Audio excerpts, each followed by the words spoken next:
Thanks, Mike. Oh, that was nice. Actually, I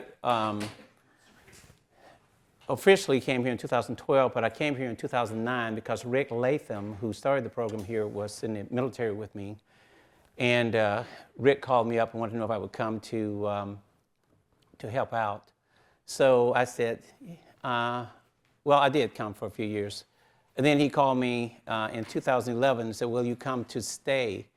And I said, well, I'll let you know. I was going to be coming back again in January. And I wanted to just talk to some of the administration first. And as you know, Mike was CEO at the hospital for a while. And I felt that I could work with the administrators. I wanted to be in a situation where I was not competing with a hospital. I wanted to work along with a team to do the best for the community. So I decided to come for about 3 years, and it's been somewhere between 14 to 18 now. Yeah. So in terms of, I don't know what the paper said in terms of talk was going to be on, what was that topic? What matters? What matters? What matters? What matters for a longer life?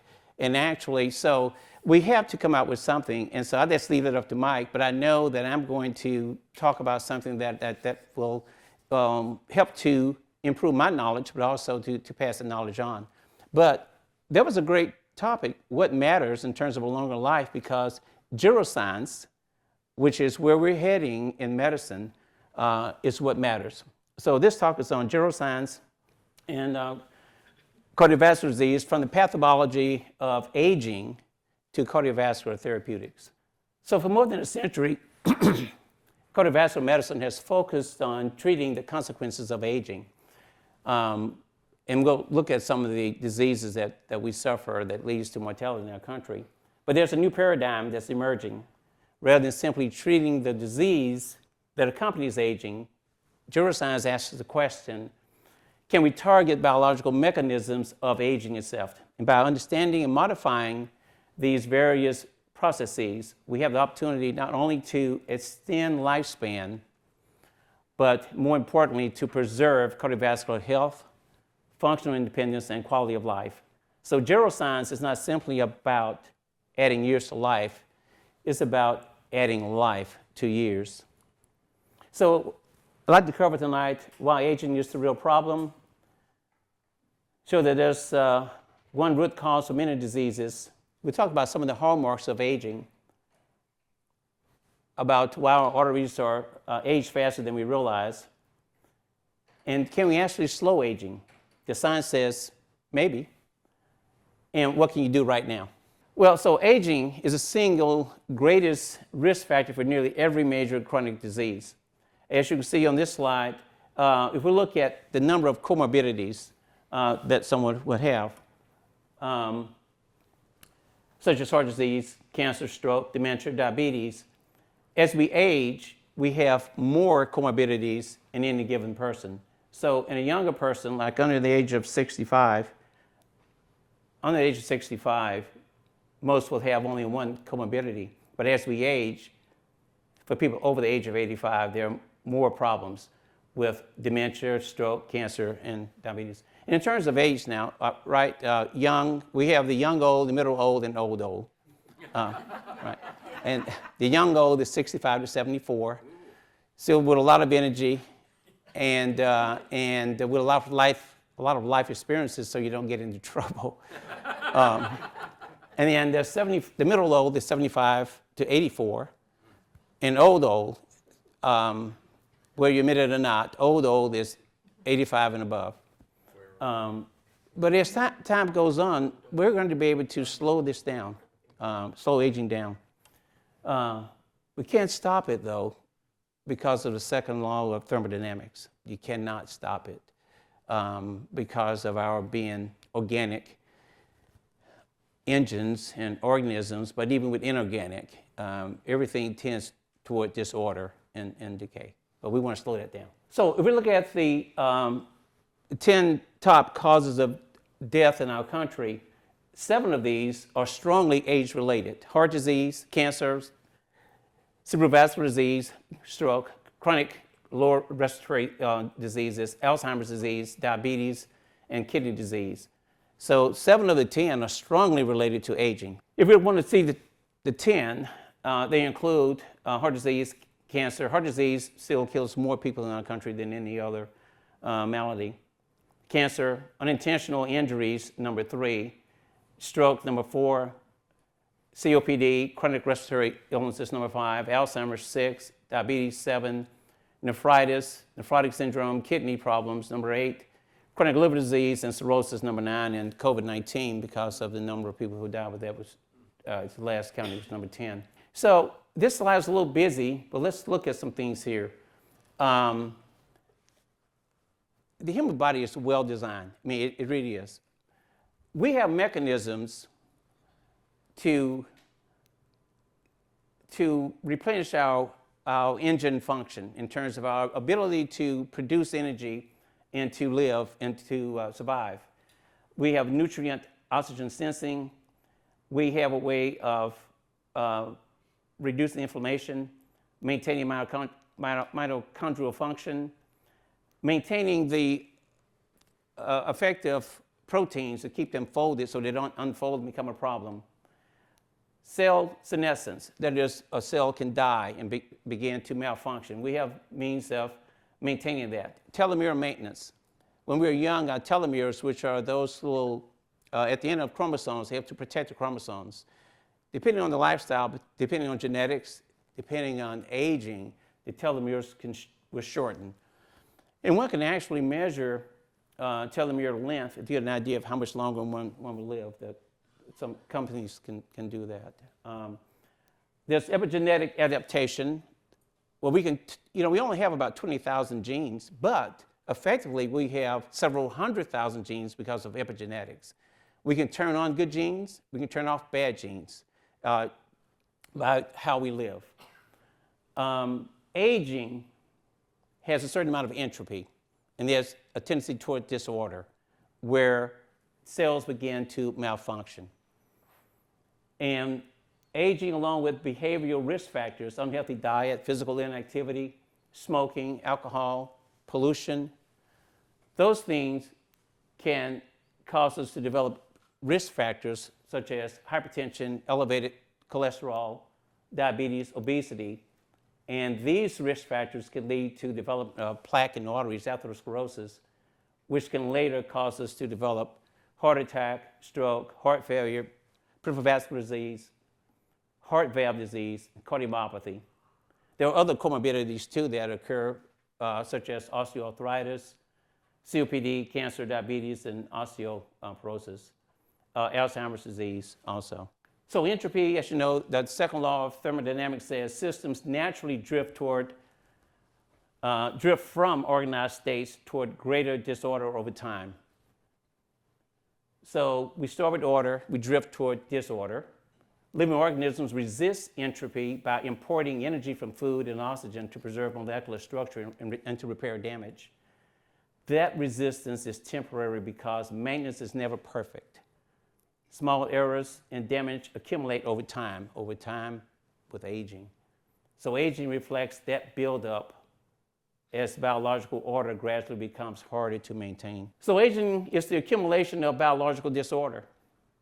You have genomic instability, epigenetic alterations, loss of proteostasis. And that is, one example is, you may have heard of amyloidosis, where there's a protein, the amyloid, transthyretin, which is a protein that moves or transports thyroid hormone to all parts of the body.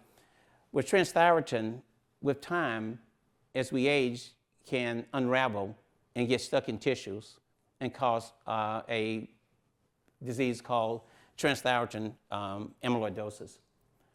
Cellular senescence, disordered zombie cells. So some cells begin not to function properly. They don't die, but they just begin to extrude toxic chemicals from within the cell. We call those zombie cells.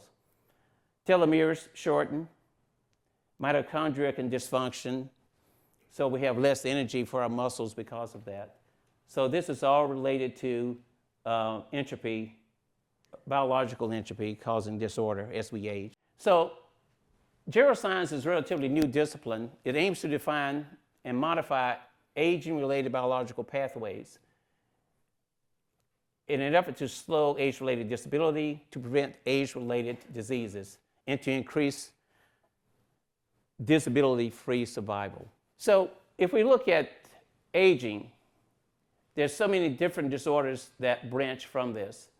Cancer, COPD, prostate cancer, osteoporosis, arthritis, cataracts, cognitive dysfunction, vascular problems, vascular aging, erectile dysfunction, loss of muscle, sarcopenia, peripheral vascular disease, aneurysms, and on and on. So aging is the root cause for many problems. But what is it about aging? Well, we have certain risk factors such as childhood obesity, environmental pollutants, dietary factors.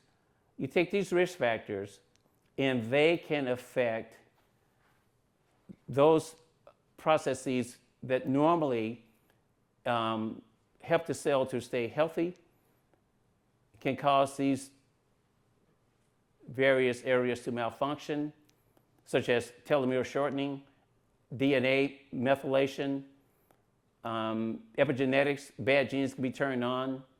All of this leads toward earlier aging than one would expect.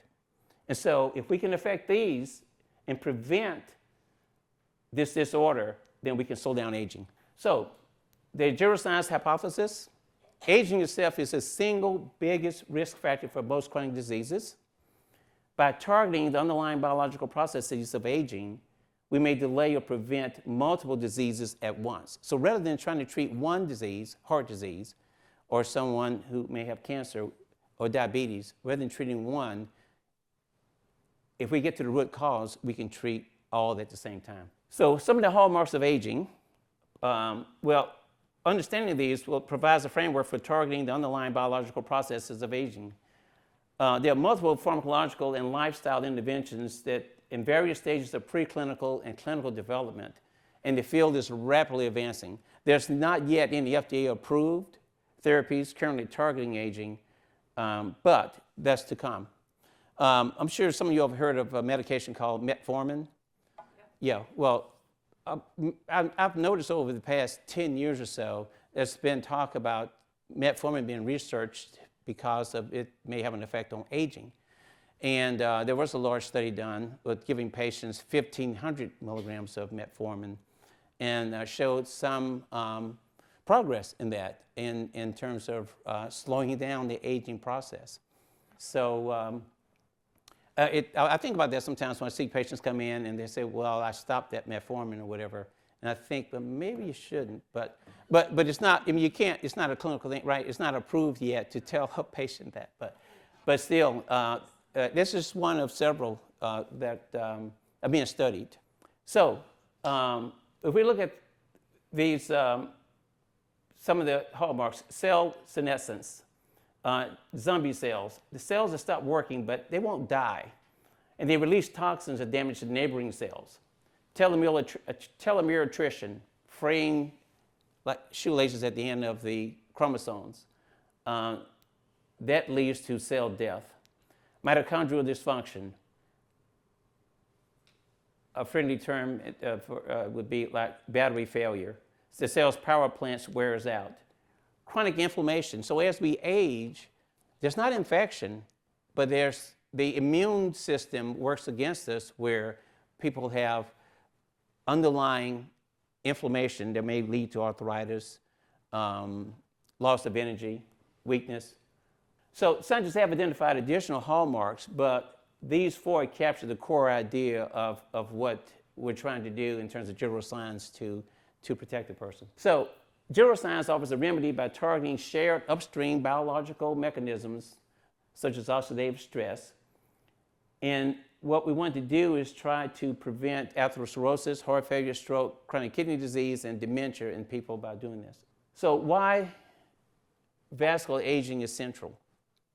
There was a study that's been ongoing, I think it's still going on. It's called the Bogalusa Heart Study in Bogalusa, Louisiana. And what has been done now for probably over 20 or 30 years, that any person between the age of, I think, 12 up to 23, dying accidentally. They have an autopsy to look at their blood vessels. And what has been found is that at puberty, kids begin to develop vascular disease. What they will find generally in Caucasian kids, plaque formation. And what they'll find in black kids, that arteries are becoming thicker. That has shown us that vascular problems began very early in life, not later on. So the vasculature is the organ system most continuously and universally affected by aging. Unlike diseases that affect a single organ, the blood vessels go throughout the body, right? And you can have damage to the heart, the brain, kidneys, other end organs through this shared mechanism. From a general science perspective, conventional risk factors, high blood pressure, diabetes, elevated cholesterol, smoking, obesity, sedentary lifestyle, do not simply cause cardiovascular disease, they promote cardiovascular disease by inducing an accelerated vascular aging phenotype, exacerbating the same molecular aging processes, oxidative stress, inflammation, cell senescence, mitochondrial dysfunction that occur naturally with time. So they accelerate those things. So molecular aging processes, oxidative stress, inflammation, senescence, mitochondrial dysfunction, that would cause plaque in the arteries. The endothelium's job is also to help our blood vessels to relax. Like if we're out jogging, blood vessels relax so we can get more blood flow. So if you have plaque in your arteries and you're out jogging, those arteries can relax, then one may, instead of the blood pressure, the diastolic pressure staying the same or going down, it may go up and increase the risk for someone to have an event.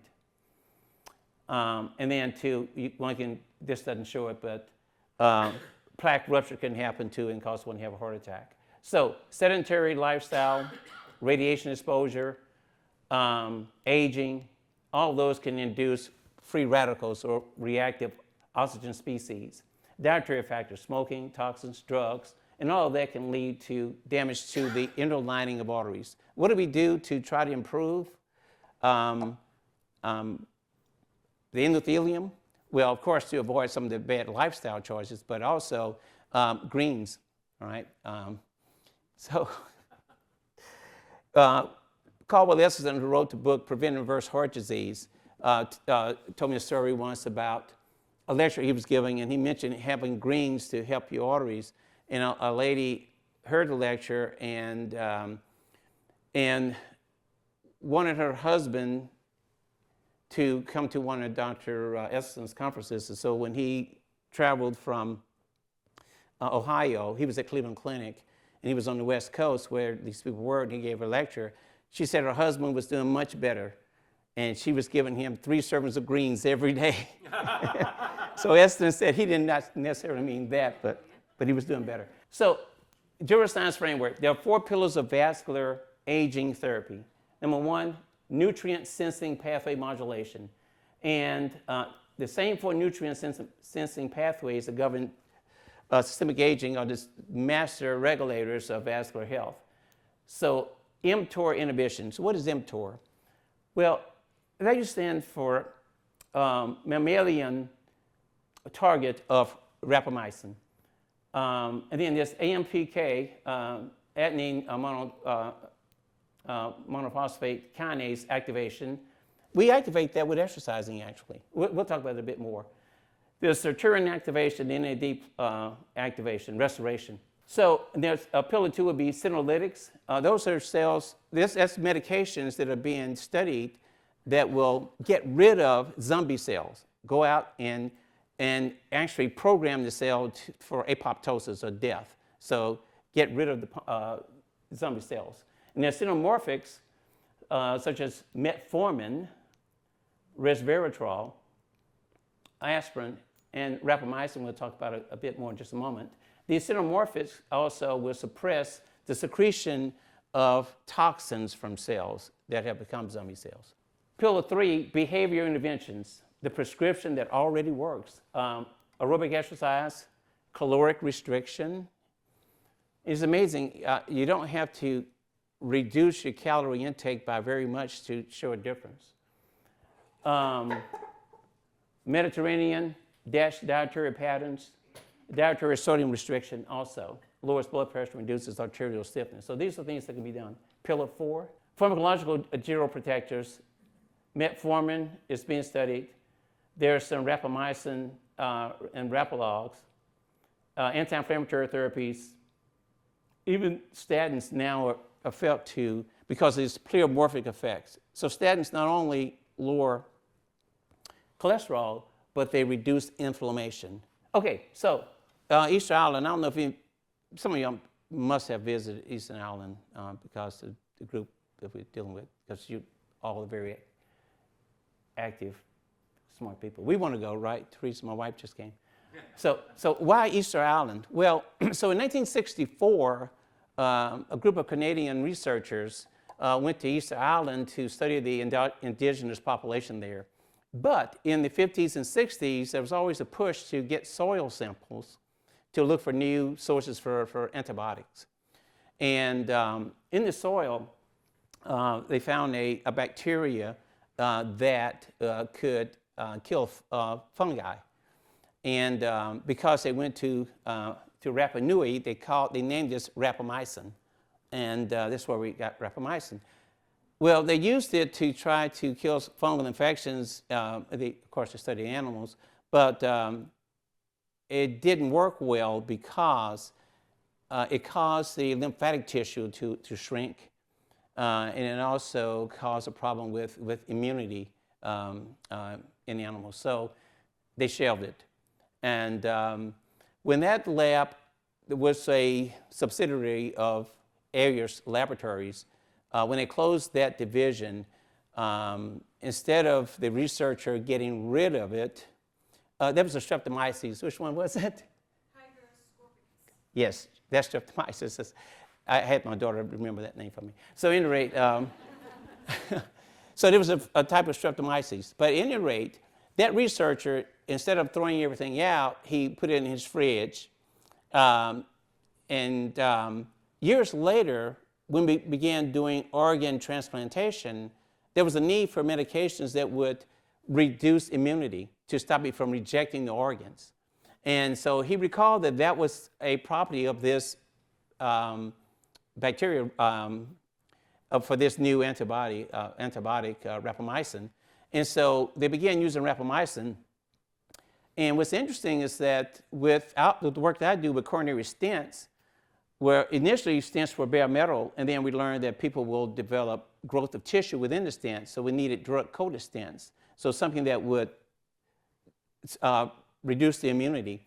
And so rapamycin has been modified somewhat to form sirolimus, and some of the stents are coated with sirolimus, and the newer stents have everolimus, which is also a takeoff from that.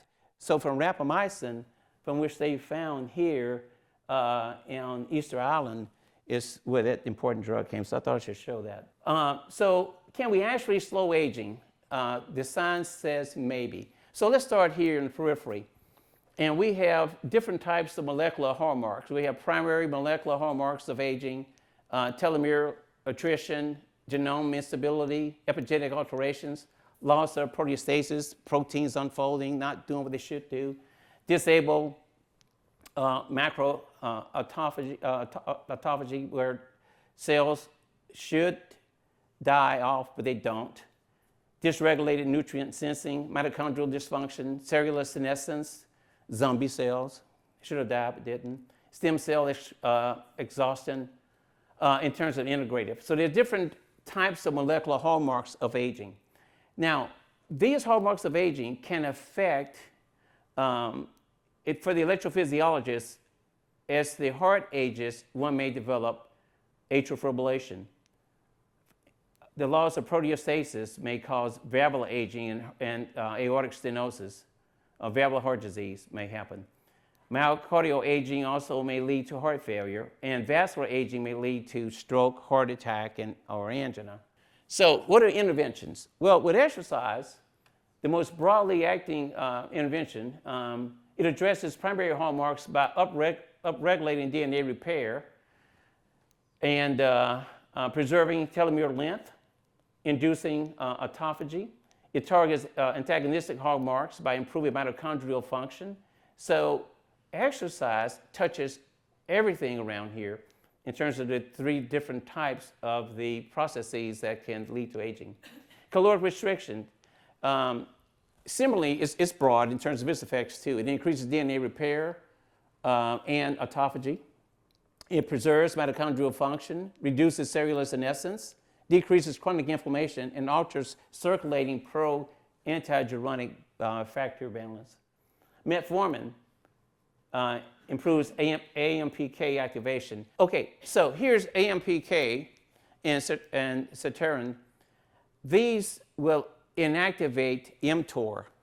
So mTOR will cause abnormal cell growth, will speed up this aging process.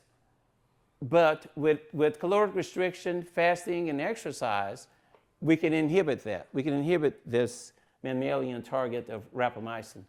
So mTOR is a bad actor. These are things that we can do to reduce it. So mTOR inhibition with rapamycin, primarily antagonistic, directly corrects deregulated nutrient sensing. So rapamycin, but there are congeners of that are going to be used. Caloric restriction mimetics, resveratrol, and which is interesting. I don't know exactly what the research has been doing with that right now. You know where we find resveratrol with red wine, but it doesn't mean that we need to drink a lot of red wine. That's not going to work because of problems. But I do know that resveratrol, 20 years ago, a group of investors had some company isolated, and they had resveratrol in capsules, but it took a lot of them, and it tended to improve the health of rats, but it didn't do anything for humans, so they kind of dropped that. But now it's come back into the limelight again in terms of what it may do. Mitochondrial targeted antioxidants are also being studied to see if they can directly address mitochondrial dysfunction by reducing mitochondrial reactive oxygen species. So there are some interventions that primarily target integrative hallmarks also, but all of those are investigational right now. Okay, so here it shows that with the different types of hallmarks of aging, there's certain interventions that would affect all three, like exercise would act on all of them. Caloric restriction does too. Caloric restriction mimetics, mTOR inhibition. And so all these things are being studied to see if we can slow down aging. So what can you do right now? What can we do right now? Well, so exercise. So, you know, what's generally recommended is exercise about 150 minutes a week, or if you do high intensity exercise, 75 minutes. So moderate exercise. And then what is moderate exercise? Well, if you get your heart rate up to somewhere between 50 to 70% of your max predicted heart rate, then that's moderate intensity exercise. Your max predicted heart rate is 220 minus your age, so 50 to 70% of that. High intensity is anywhere from 70 to 85% of your max predicted heart rate. So for every 1 MET increase in cardiorespiratory fitness is associated with 12 to 15% reduction in events. So what is 1 MET? Where if you're sitting down, doing nothing, just relaxing, then that's 1 MET. Unless you're watching something that really upsets you on television. So, and yeah. There's some things that can really make us upset while we're watching. So here's a study that was done looking at, this is looking at strength and aerobic physical activity guidelines and all-cause mortality by age group of older adults. So they took people who were age 65 to 74, 75 to 84, and 85 and above. Well, look at that, the young, the middle, and the old. And what was found when we looked at this, that if you did both aerobic and resistance exercises, that there was improvement, more improvement in terms of reducing mortality, even for people, for all age groups. So it doesn't matter, it's not too late to start, right? If you're alive, do it. Keep moving, keep moving. If you know, if you're happy and if you don't mind the people you're around, and I do ask people that because that's important, right? Happiness is important. But we have to move, right? And in the blue zones with Dan Buettner, who went around the world to find people who live, large numbers of people who were 100 and above, well, Dan had several things that people should do. Well, moving was one of them, to keep moving. Dietary optimization, Mediterranean and DASH diet patterns. So why am I saying that, but I'm not saying like being vegan or being, well, vegetarian is good too. But why? So, and actually, with my research for this, I did raise the question to, there's an AI that we can use called Open Evidence that's been generated by Mayo Clinic. So I had a conversation with it about the blue zones and also about the fact that the benefits of being vegan. And it said, actually, let's go to the next slide. I think it may be here. Oh, it said, well, the 2025 scoping review identified 10 regions with higher than expected age, right? That's how the slides are not fitting on here. And it mentioned areas, but it also mentions, though, the blue zone diets are not vegan. They were not vegan, but they were plant-based, right? And AI agreed that being plant-based is really important because of reducing inflammation just from having plants. But one does not have to be strictly vegan to slow down aging. And also the conversation we had was, what about protein? Well, the type of protein is important too, right? That is, we do advance inflammation in the body the more animal protein we have. So we should not overdo with animal protein. That we should use lentils, beans. And in World War II, there was not enough meat and eggs to go around anyway. So in the United States, Americans were told to get their protein from lentils. And actually, throughout the world during World War II, the incidence of heart attack went to almost zero because people didn't have eggs and meat and milk. So protein is important. Eat beans, lentils, tofu. Animal protein, to a certain degree, is okay too. But try not to exceed more than 10% of your calories with animal protein. So tier one, exercise, and then how we eat, right? We have to be careful about the number of calories, but also the types of foods we eat. Tier two, supported by evidence, and consider this in appropriate patients. Well, actually, most of us now have friends or patients who are on SGLT2 inhibitors or GLP-1s, right? And actually, in cardiology, the sodium glucose transport inhibitors, the SGLT2 inhibitors, we have an indication for it in almost all of our cardiac patients. And those are medicines, dapagliflozin, empagliflozin. You may know them by the names of Jardiance or Farxiga, those medications. We use these medications quite often. And actually, if we don't, then we are not keeping up. With GLP-1s, that's the first time in my career, and Mike said 30 years. Well, actually, I finished my cardiology training in 1983. So it's been a while. But at any rate, it's the first time in my career, though, that there have been medications that can help someone lose weight without there being a detriment to the heart. The problem we do have with the GLP-1s and the GIPs is sarcopenia. So one has to do aerobic, not only aerobic, but resistance exercises too, to maintain muscle mass. with these. But these are medicines that now have been studied too to show that, see that it can slow down the aging process. And we, of course, need to optimize cardiac risk factors, blood pressure control, lipid management, statins when we need them, and glycemic control. Some promising but investigational what's called senolytics, or medications that can actually go in and a cell that shouldn't be there to initiate its apoptosis or death, to get rid of it. Low dose rapamycin,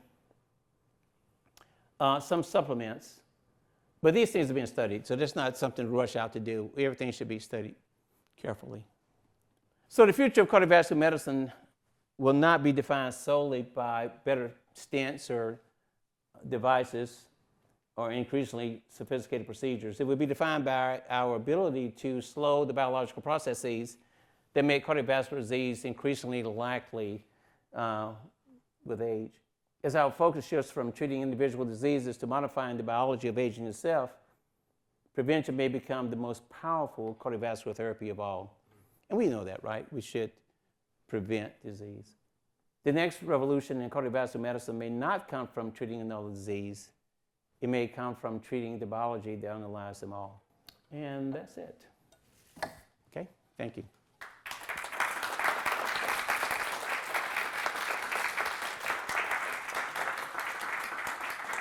So, Dr. Wrenn, time for questions? Yes, Could I ask you to repeat the question and be picked up in the audio for those watching online? absolutely.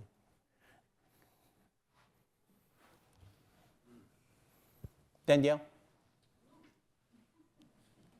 Gosh, you're putting me on the spot. So let me say, Danielle's one of my daughters.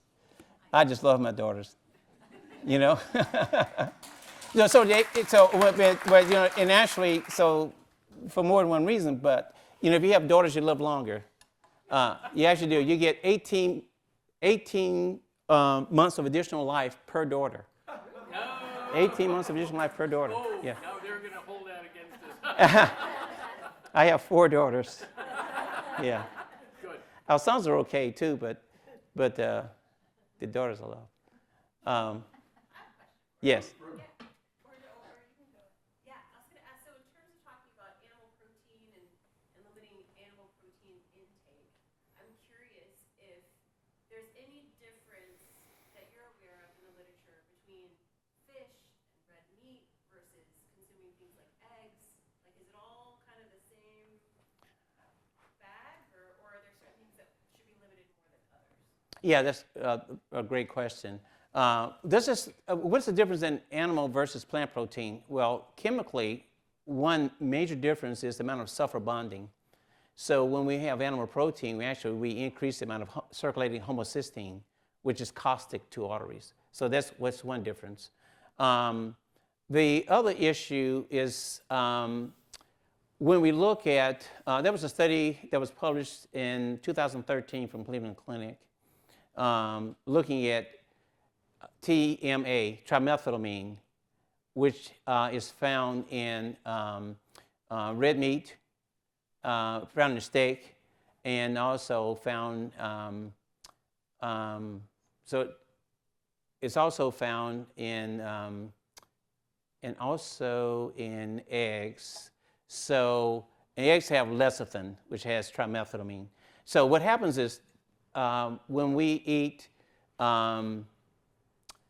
steak or eggs, the trimethylamine is actually metabolized by bacteria in the gut, and that's converted to TMAO, which is a free radical when that goes to the liver. And TMAO will oxidize LDL and cause plaque in arteries. So, so in steak, we have L-carnitine, and L-carnitine, along with lecithin from the yolk of eggs, those things are metabolized and then form TMA and goes to TMAO. So now the amount of L-carnitine is more in steak than you have in fish, right? So that's one issue. So, and actually in the Mediterranean diet, there's more fish than there is red meat in general, right? And actually, when you look at the Seventh-day Adventists, who in the blue zones, there was one area in the world where you found a lot of older people. The Adventists defined vegan as having animal protein less than once a month. But when you look at their data, the pesco vegetarian Adventists do just as well as the vegan Adventists. And so the fish eating do better. So just looking at populations, then one would feel that there's just less of a problem when we have fish or birds rather than other animals. Yeah. Yeah. So on your slide, one of the things you had up there was 15% less caloric intake. Does that mean all of us here have to stop eating 15%? Or what does that mean? So during that study, the study that was done, I didn't show that study, but they looked at people who just reduced their calories, like going from 2,500 to 15% less than that, and then measured the amount of methylation of DNA in their bodies, and it went down.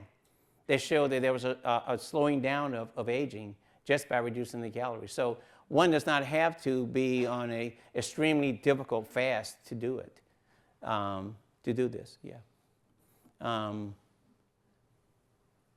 So I can get that article for you when you want it to get more detail on that. Yeah, but it's really amazing that you don't have to reduce your caloric intake as much. But of course, the best thing to do, right, is for us to not overeat. And then actually, again, back to the blue zones with Dan Buettner, with the Okinawans, they have the saying, "Ore achi bu," to 80%. I mean, don't stuff yourself when you eat, just eat up to 80%. So we have to put it all together, right, with the exercising also. But one big takeaway that I learned from this was that as we age, we should be careful about restricting protein too much. Like when I met with Colin Campbell, who wrote the China study, and Colin said to me, and Danielle, we were entertaining him at the home. Therese was there too, but I think she had gone to bed. But at any rate, Campbell said, we're finding out now that any protein in excess can be a problem, right? And so he did research looking at the growth of cancer in patients who were giving, not patients, but animals were giving casein, which is a milk protein. Milk has casein and whey.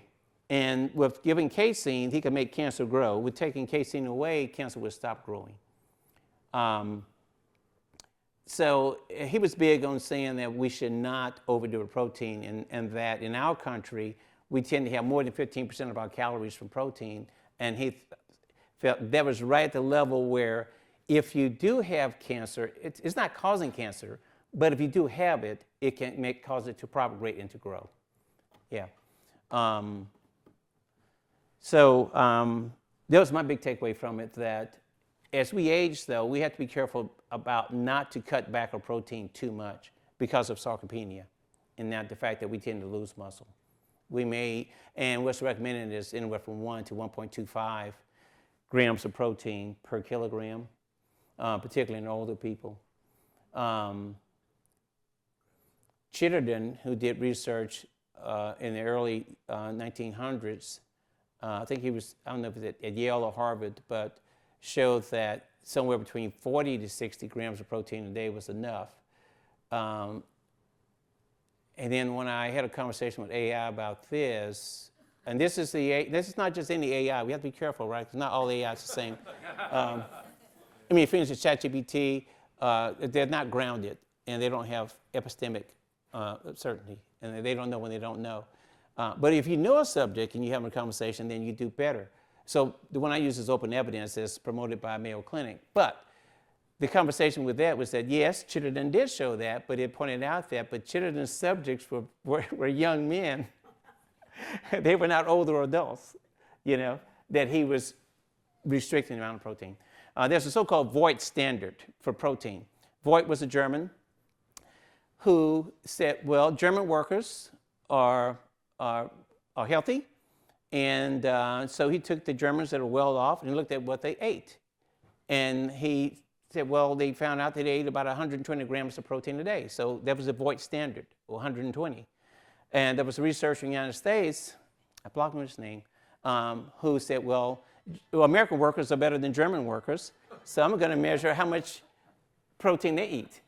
And it was maybe 130, 140, so that became a different standard. So that's one reason why there's been this push for protein in our world, in our country, because of these observational studies.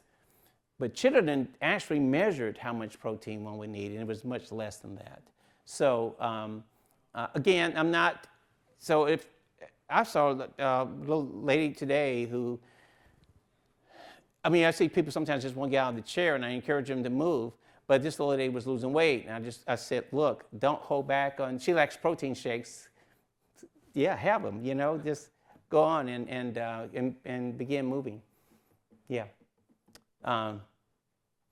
One other thing, but whatever you do, you have to at some point have testing done, right? Look at your labs, right? Because you may see a provider who makes you feel great, but if you're feeling great, but internally you're not doing well because your cholesterol is extremely high, or if you're getting some supplements or whatever that's causing your blood pressure to be up, you may feel great, but you might actually be speeding up the aging process. So we have to do testing, right? Look at your labs and that sort of thing. Yeah. Next. I'm sorry. Okay. Yes, sir. The GLP-1, then you see the advertisements that you don't have to change your diet, just get this injection or use this thing. Doesn't that kind of negate the purpose of losing weight if you don't even include a diet? Absolutely. Absolutely, because then, too, we have the problem with patients coming off, but then everything's reversed, right? We need to make lifestyle changes.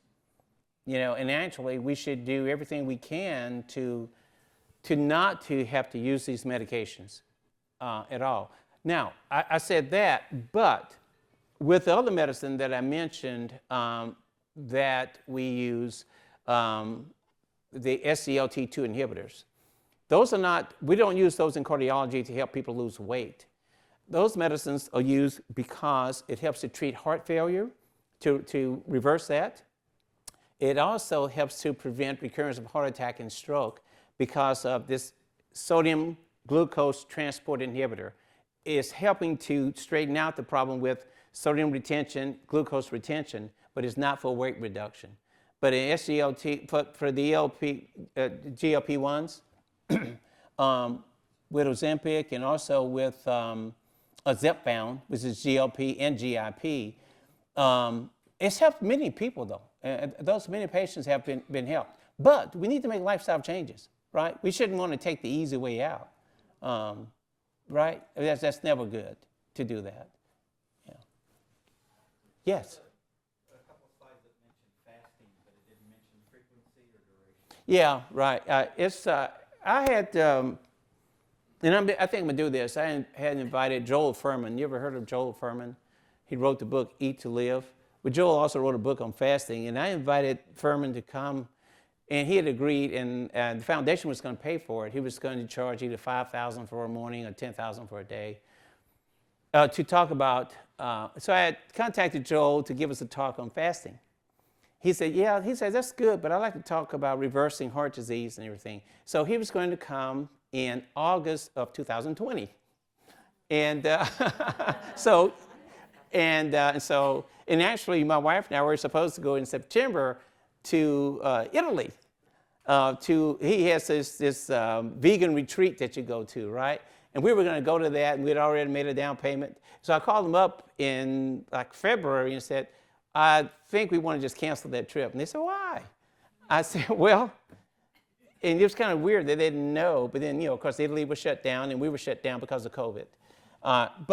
So fasting can be really helpful with reducing weight.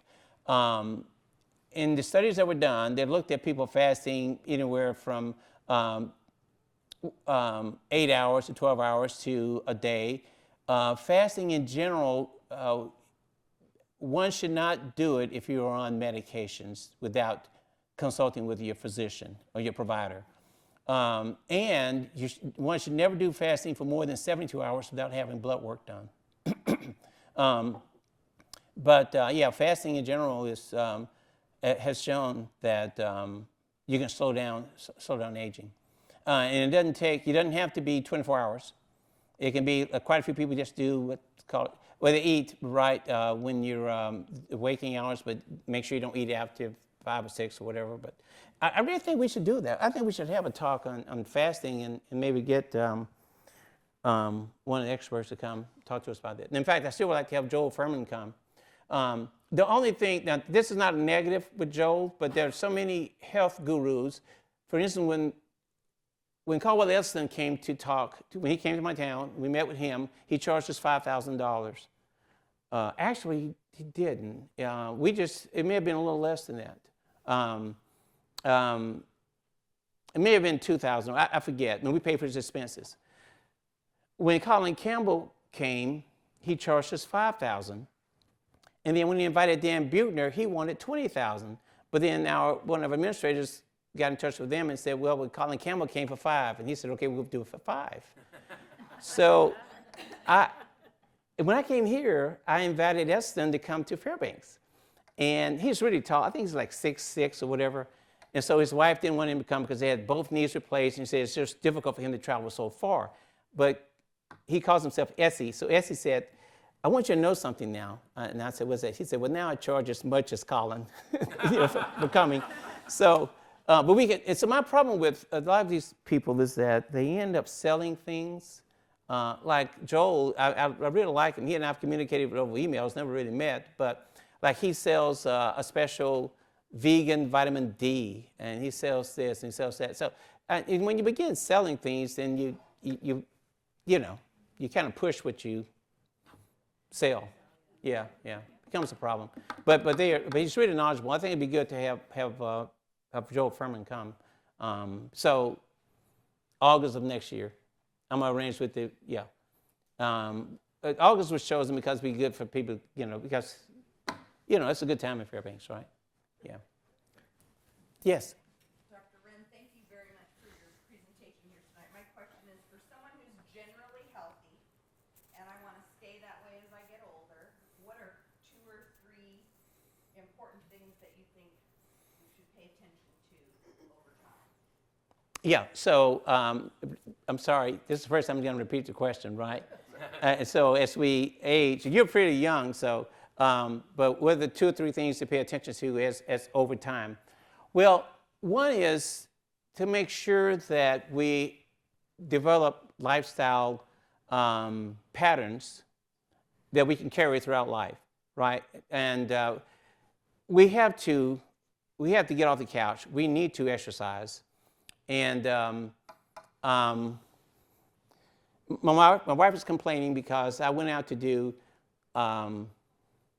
I did not go to the Midnight Sun Run because it was raining and I didn't, so the next morning I went out and ran a 10K. And she said, well, but you're not supposed to do that. She said, the hospital says you're not supposed to go from the couch to running, And so I said, well, I'm beginning my training. So I'm just being honest about that, but we shouldn't do that, right? So we should have those patterns where we exercise on a regular basis, all right? Not only aerobic, though, but we need to do resistance exercising, too. We really have to push away from the table and not overdo it with the foods that we eat, and eat healthy foods. And, like shop in the center of the store. I shop on the periphery, right, rather than in the center. We should do those things. Basically, the things that Dan Buechner talks about in the Blue Zones, choosing your friends appropriately. When Dan came, he said, well, some of my friends, if I hang out with them, they want to do things that we shouldn't do, right? Whereas others may want to go to the gym. He mentioned wine at 5. well, I'm not endorsing alcohol, but he mentioned, though, that with the Sardinians who live a long time, the Sardinian men drink red wine actually 3 times a day. They walk up and down hills, at least tending goats. Their wives carry the guns and take care of the business. So reducing stress is important, too. Family first was another thing that's mentioned, too. And the Seventh-day Adventists were big on that, right? At least one day a week, just spend with family and not with others also. The other thing, too, is water. The Adventists have shown that if a person, it was more so in men, if you drink at least 40 ounces of water a day, you reduce your risk of a heart attack by 50%. So making sure you drink plenty of water. And it shows me that my wife loves me because she keeps bringing me water, you know, you know, whether I drink it or not. And the other thing, too, you know, quite often we make recommendations to patients and they see things on the internet or whatever and won't follow our advice. But I would tell you that we really, really love what we do in terms of medicine, and we want the best for our patients. And we don't do it in terms of having someone take a pill or whatever. We don't make money off that. I mean, we don't want to. It's not a need to. So another thing, too, is finding a physician that you can trust and work along with that physician, too. And don't be afraid to ask, well, don't mention my name, but just ask, what did open evidence say about this? Yeah. So I was at a meeting recently. So actually, the Mayo people came to visit us here in Fairbanks, and we have access to them. And they were just really, really raving about this, about open evidence and everything. So I was at a Mayo conference at a genetics and cardiovascular disease meeting. And then I raised the question to the person putting on the conference. I said, well, if I were to ask open evidence about this patient, and they gave me an answer, can I trust that? And the Mayo person who was giving the meeting said, I never heard of open evidence. You know, so the point is that in terms of AI in medicine, it is new. Only about 30% of providers, is increasing, but only about 30% utilize artificial intelligence. Now, I gave a talk in February in Anchorage at our state cardiology meeting and on AI and cardiovascular disease, and one thing I was relaying to everyone was how this all began in the 40s and 50s with MIT, and this all began a long time ago. They were looking at cybernetics, actually. But there's been a long road to get to where we are now. And we have to know that you cannot trust the AI. It has no feelings. It doesn't know when it's wrong. So like ChatGPT, they're working on this, right? But it would give you an answer that's just totally wrong. And it's in people who have studied philosophy, there's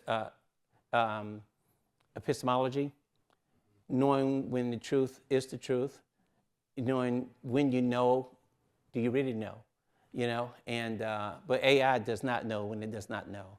So if you talk to AI, you can ask, are you grounded? And it would answer. It would tell you whether you're grounded or not. The one that's more grounded than others would be perplexity. But they all are improving, and it's going to be such great resources for us. But it's better for you to deal with what you already know quite a bit about, because then you will know when it's wrong. Yeah. Okay. We're at 5 minutes after 8. Any last questions? How about Yeah. 1, 2, and then we'll What's go. the blue zone you've been referring to? What is that? So, so Dan Buettner was with National Geographic. And so a team of researchers wanted to go around the world to find out where there are people who really are healthy without needing doctors, you know, who live to be centenarians, 100 years of age and older, where there are large numbers. And so when they found an area that they thought might be one, they circled it with a blue pen. And that's how he got the name The Blue Zone. So actually, the original book was called The Blue Zone. The Blue Zone. I have the original book, but they were sued. I have it too. The Blue Zone, without an S. Without an S. Check that part though. Yeah, the Blue Zone, no S. They were sued because there was something else that was called the Blue Zone, and National Geographic used that name. So they changed the name to the Blue Zones. Yeah, and so when I met Dan, there were 4 areas, and he said, we're looking at a 5th, Ikaria, Greece, but now there may be 10. But Okinawa, Sardinia, and Costa Rica are the ones that are really approved, and some are. But at any rate, so there's a Netflix program on this about the Blue Zones. And it's just wonderful, too. And so Dan went around the world, and they found places where there are a lot of people who are 100 plus. In the United States, that's in Loma Linda. And then what he found was that these people primarily have a plant-based diet. They do eat animal protein too, but not very much, you know. And maybe a little bit of alcohol. But the Adventists don't drink. Most don't. I've seen a couple that do. But the point is that you don't have to. We used to think in medicine that you had to drink to live a long time. Yeah, you know, we did. But you don't. And the last question for the Yeah. evening? Did I see it here? Oh, yes. I Hi. wondered, where does sleep come into the? Oh, that's a great question. That's a great question. So I tell you, you know, let me just say about me. I sleep from like 7 p.m. to about 11, and then I get up, and I'm up to about 1, maybe 1:30. Then I go back to sleep, and then I get up at 4. That's not how you should sleep. So how should you sleep? So naturally, what has been shown is that if you sleep about 7 to 9 hours of good sleep within a 24 hours period of time, that's the best way to turn on good genes. 7 to 9 hours, okay? Now, we should probably take a siesta. We should probably take a little nap. Because now, with human physiology, if we have lunch, we all get a little sleepy, right? Because most of the blood is directed toward the gut, quite a bit is. We feel a little drowsy. And if a human being takes a little nap, even if you don't take a nap, about 2 hours after you have that drowsy feeling, that's the most alert that a human is going to be within that 24-hour period of time. That's when we're really alert. In the United States, we really, really work too hard. We push ourselves, you know. But yeah, but 7 to 9 hours within a 24-hour period of time is the best in terms of the amount of sleep. Yeah. Just a quick comment. Dr. Clay Triplehorn's coming up in 5 weeks to speak on sleep, so you may want to catch that. And we'll get fasting lined up. And at the next talk, we'll have questionnaires on what you would like to see for next summer. But with that, please give Dr. Romel a round of applause. Thanks.